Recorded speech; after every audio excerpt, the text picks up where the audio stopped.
ఈరోజు ఏ డిగ్రీలు చేయాలన్నా ప్రపంచం మొత్తం భారతదేశ విద్యార్థులు వెళ్తున్నారు. కానీ ఒకప్పుడు భారతదేశంలో చదవడానికి ప్రపంచ విద్యార్థులు పోటీ పడేవారని తెలుసా? ఇక్కడ సీటు కోసం ఎన్నో ఏళ్ళు ఎదురు చూసేవారని తెలుసా?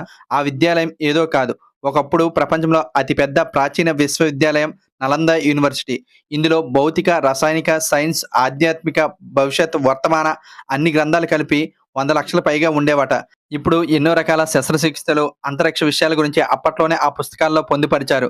ఈ విద్యాలయం కుమారగుప్త చేత 5వ శతాబ్దంలో మన బీహార్‌లో స్థాపించబడింది. దీన్ని 1193 సంవత్సరంలో బక్తియార్ ఖిల్జీ ఈ విశ్వవిద్యాలయంలో అన్ని రకాల గ్రంథాలు ఉన్నాయి. ఇది ఇలా ఉంటే భారతదేశం నంబర్ వన్‌గా ఉండిపోతుందని కాల్చారు. అయితే మొత్తం కాల్చడానికి 6 నెలల సమయం పట్టిందంటే అర్థం చేసుకోవచ్చు. ఎంత పెద్ద విశ్వవిద్యాలయమో అని.